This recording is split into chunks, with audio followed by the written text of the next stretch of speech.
Greetings, Columbia, South Carolina, and of course to everyone who is listening to us via the web. Welcome to Evolve, and I am your host, Tazima, on this wonderful but hot, then rainy Monday here in Columbia, South Carolina.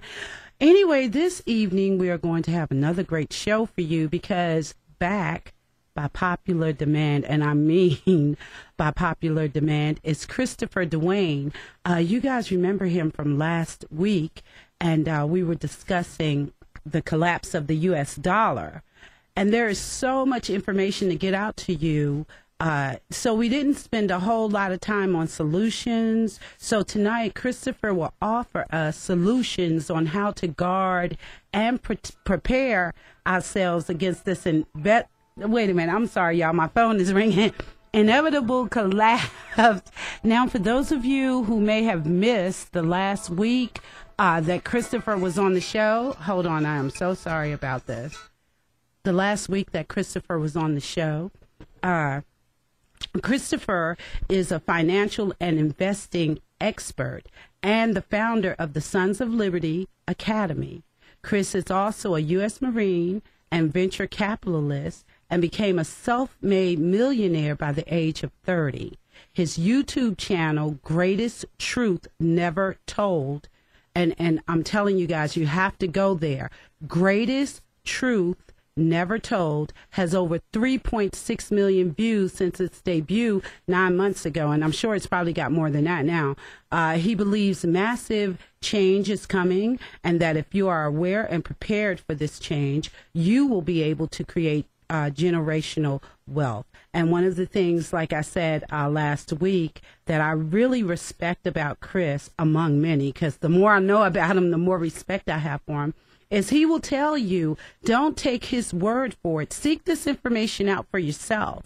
Okay? So without further ado, welcome back, Chris. Thank you so much for coming back on the show. Oh, no problem, Tazima. I really had a great time speaking with you and your audience. It was just a good, lively, vibrant show, and a lot of good ideas were shared. So I'm happy to be back. Definitely. I mean, I'm still getting emails about that show. And so, because there's so many people that are waking up, they might not know exactly what's coming down the pipeline, so to speak, but they know that something is happening. And so when they heard you, they were like, oh, you got to ask him this, you have to ask him that. And, what are the solutions? Because you guys didn't really get a chance to get into it. So that's what I want to talk to you about tonight. But before we get into that, can you give us like a synopsis of, what could be in store for us if and when the U.S. dollar does indeed collapse? Yeah. Well, I mean, the dollar is the world's reserve currency. Every single human transaction, I don't care if it's, buying food, going to work, or, quite frankly, even our relationships are based off the dollar. I give the example, if a husband loses a job, we've seen more than a few marriages break up because of the financial stress that causes. Mm-hmm. And to think that we're going to have a mathematically inevitable collapse of the dollar, meaning that we cannot continue, or a dollar is a debt-based currency that has to create more debt every year in excess of the debt and interest accrued the year before, or it collapses totally. Mm-hmm. And there's only two ways out of that situation. There's either an outright default, which nations who do not print their own currency always default because they cannot continue to mount up debt, because it gets to a point where even the interest payments become unbearable on the economy. Right. Or what we are going to have is called a hyperinflation, where the banks and the government continue to print the dollars, so much so that the dollar actually loses all of its value. And the reality of that collapse is very scary because while there has been regional hyperinflations and regional monetary defaults, to find another scenario where there's been a global reserve currency that was defaulted upon through either hyperinflation or an outright default of non-payment, I think it's almost foolish to look back to the Great Depression, and we almost have to go back to 1349 with the collapse of the Peruzzi and Bardi banking empires. And if you learn anything about that, the Florence banking industry back then was the center of all world trade between Europe and the Middle East and Asia, and they had a paper Ponzi scheme where people put their gold in the bank and they got these little paper receipts back saying that they had X amount of ounces of gold, and that turned out to be paper currency. And the bankers got this really cool idea that maybe if they print more of these receipts that they don't have gold to, they can go out and buy more stuff. And it got to a point where there was 100 bills for every 1 ounce of gold that was inside the banks, and all it didn't take long for people to say, hey, you know what, I don't necessarily trust this bank, so I'm going to take my gold out. And then it didn't take too long for people to go, wow, there's no gold in there.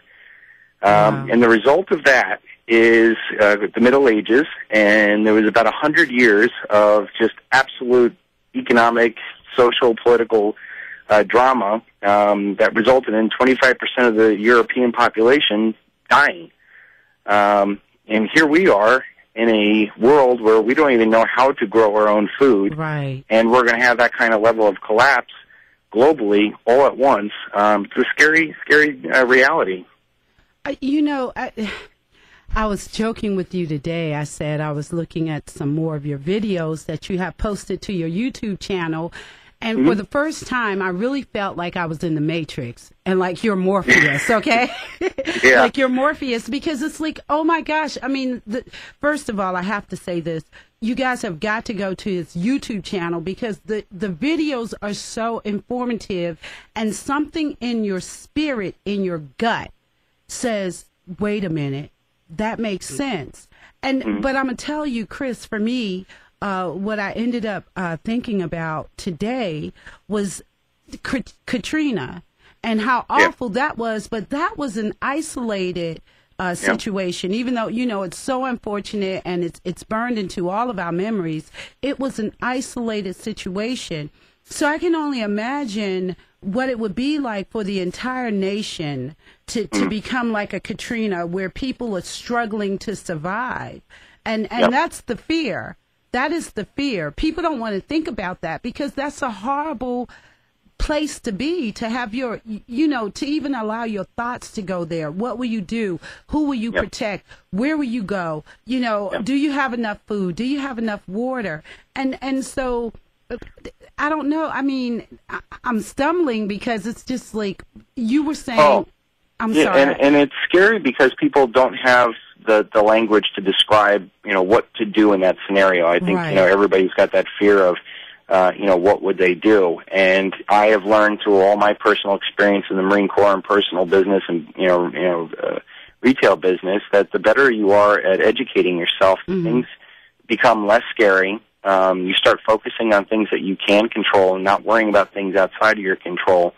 You empower yourself by using logic, because to me, I think the number one thing that people should be doing before they buy anything or do anything is to free their mind of toxic thoughts that hold them back. Right. Because a logical brain that can, see things as they are. There's a classical education used to be called the trivium, and it revolved around before kids and prior generations were taught anything. They were taught the trivium, which was observation through grammar, logic, and then rhetoric. And through this three-step thought process, which is totally missing in our educational system, we're only taught in an input-output slave or computer process where we're told things and we're supposed to regurgitate it on a test. And depending on how good you follow the leader, depends on how good of your grades are, how good you do in a corporate environment, how good you do in a military, how good you do in a government environment.